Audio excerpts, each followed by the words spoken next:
If your regular road-going car is not born to perform with its heavy factory-installed pulley system, your need for speed will be met with a racing pulley system. Still mounted to the engine, but they're lightweight and have pulley ratios for high blast, fast lane, pedal-to-the-metal performance. Replacing the factory-installed pulley system on your car engine with one of these racing pulley systems is like putting your car on steroids. The components of the system can be made to match. For example, if an engine's water pump is too heavy for racing, a more lightweight replacement can be crafted, along with a size-appropriate pulley to go with it. To make a pulley, an automatic saw cuts a disc off an aluminium bar. The disc is then mounted on a computer-guided lathe. As the lathe spins, multiple tools shape it into a pulley. The first two tools drill a hole in the center and machine the overall shape. Then this tool bores the hole to a precise diameter. This tool carves grooves along the perimeter for the pulley belt. This broaching tool makes 17 vertical grooves inside the bored hole. They'll correspond to grooves on a shaft that will eventually lock the pulley in place. Next, the partially formed pulley is removed from the lathe and mounted onto a computer-guided mill. The mill's first tool drills 6 round holes. The next tool reshapes those holes into triangles, known as windows. This reduces the pulley's weight. The factory sends all pulleys out to a plating shop, which coats the aluminium with a hard black protective finish known as anodizing. This is a different type of crankshaft pulley.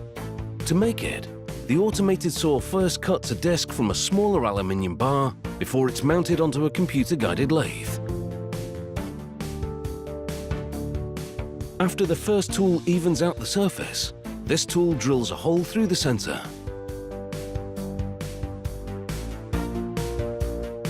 The next tool enlarges that hole.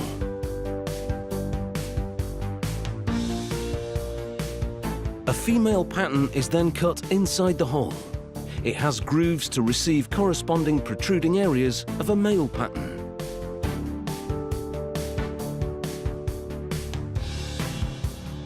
The lathe then transfers the disc to another spindle to expose the opposite side for machining.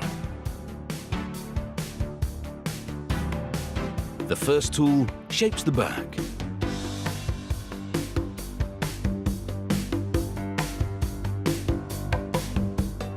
And the next one cuts a male pattern.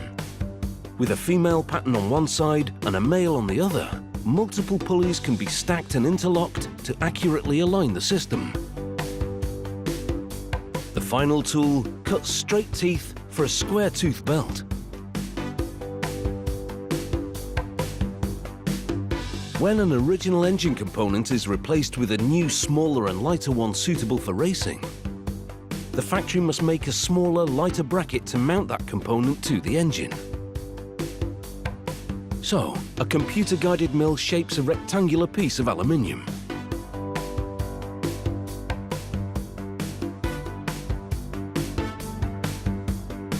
Brackets are also anodized. When they come back to this factory, they get laser printed with the brand name and model. Now here's how the pulley system assembles on this particular engine. First, an adapter is bolted onto the harmonic balancer, a component on oil engines that lessens vibration. Next, the new crankshaft pulley is installed onto the adapter. It's attached with a long central bolt that extends beyond the harmonic balancer into the engine's crankshaft. A new lightweight water pump, which has a new mounting bracket for the alternator attached to its left side, is also installed. A new water pump pulley is then bolted on. After mounting a new lightweight alternator, the water pump pulley is connected to the crankshaft and power steering pump pulleys with one belt, and to the alternator pulley with another belt. This allows simultaneous steering battery charging and water cooling. Gentlemen, start your engines.